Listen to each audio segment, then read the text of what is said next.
Perentis, and for the better part of my adult life, I've been a powerlifter.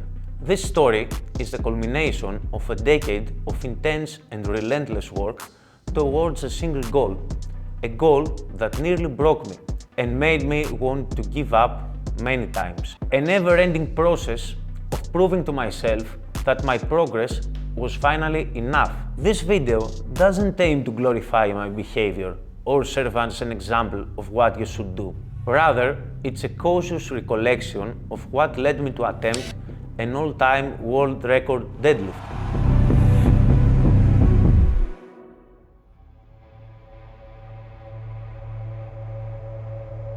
To many people, powerlifting seems like a simple, even boring sport.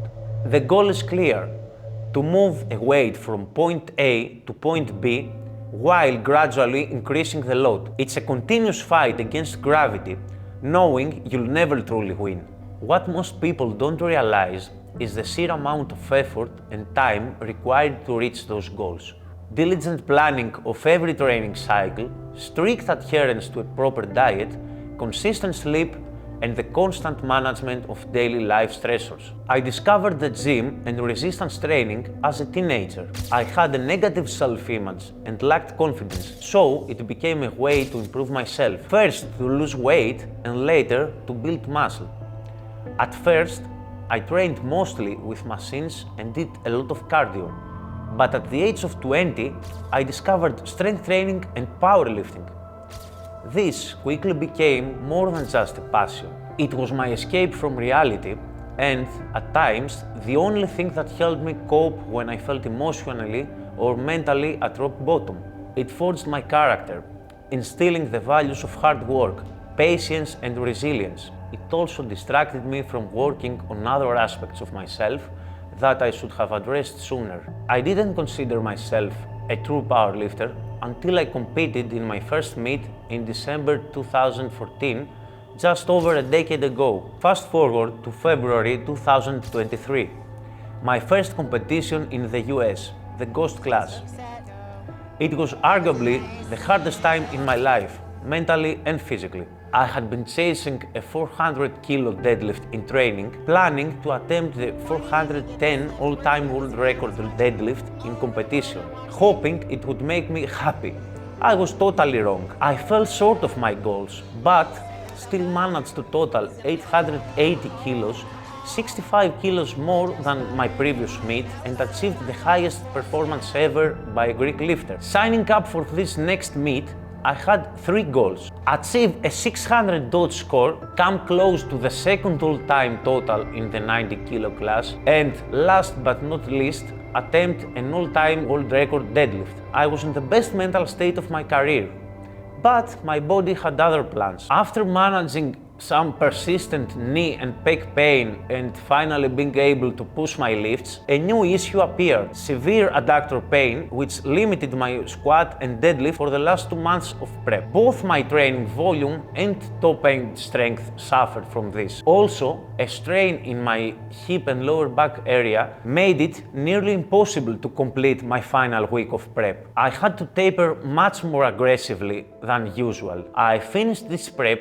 with a 325 squat, which was done 3 weeks out of the meet, a 375 deadlift, and a 195 bench, the only PR I hit during that cycle. Considering my compromised prep, traveling overseas and cutting weight, I chose a conservative meet strategy. I decided to lower my squat and deadlift openers.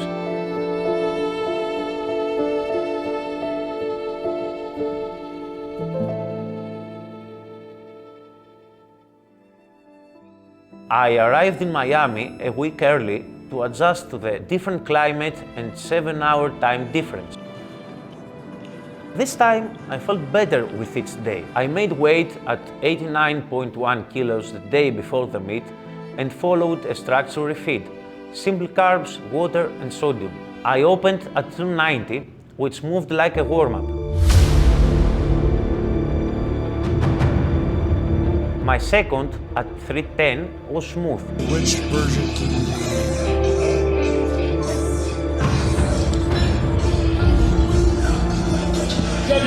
For my third, I called 325, which would have been a 5 kilo meet PR.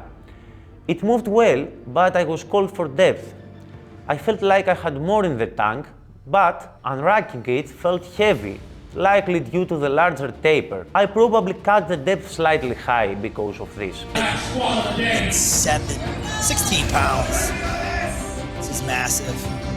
Last year he pulled 826 on an opener, so he's only opening up at 330, so maybe he's taking a huge jump. Yeah, or he might have been a little hurt or something like that. Yeah. Never know. Here we go. Going into bench, I had totally lost focus. Missing that squat attempt shook me. I felt dehydrated and drained. My opener at 182.5 didn't move well and felt like my 190 at training. Sometime he's got quite a few meets under his belt. He is Greek. Yeah, he can come. I got 187.5 in my second attempt, which was a 2.5 kilo meet PR. Very Send it strategic. on the third. Little uneven. But missed 190 on my third. My back cramped and my body totally shut down. Powerlifting United. Panagiatis. Hannah's getting a little uneven there. Downward motion. Not quite. Yeah, not quite. Deadlift warm-ups felt great, despite some adductor pain. With my goals being out of reach, I raised my opener to 355. Yeah. Here we go. Last time I saw that, I believe, was a Patrick Horvath at the American Pro. Oh, with wow. The purple. Yep. It moved easily and then jumped to 385 for a 2.5 kilo total PR. At the Ghost Clash, and we're making noise. Oh, let's see, let's see, let's see. Are his knees locked? Let's see what the judges say. Close. But I made a mistake at lockout. Soft knees. I knew I had more. I called for 5 kilos over John Haack's all-time world record deadlift. After a rough meet, I would have been satisfied just getting it off the floor. My mind was blank as I approached the bar. 15 pounds. Chat. That's a 90-kilo lifter. This will bring him from 10th to 3rd. Any sane person would not foresee the bar coming an inch off the ground. But my positioning was better, and I was damn sure my grip wasn't gonna fail me this time. That was my absolute limit. I pulled with every ounce of my being until I had nothing left. National record attempt for this Here as we well. go. Here we go. Is this breaking John Haack's deadlift record? I'm not sure. But let's go. It's going. Can he finish? He's finishing. He's finishing. so close. He's so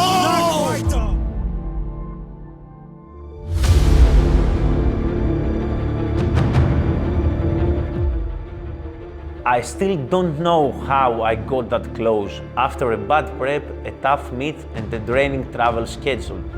I had visualized that lift 1,000 times. Perhaps not having anything left to lose helped me relieve myself of the stress load and feel free to express my absolute strength. This meet wrapped up a decade of competitive powerlifting and gave me the chance to chase a lifelong dream, even if I didn't reach it. 10 years in the sport have taught me patience, self-belief, and the value of persistence through hardship. Chasing some big goals nearly broke me more than once. As an emotional lifter, powerlifting impacts my mental health and vice versa.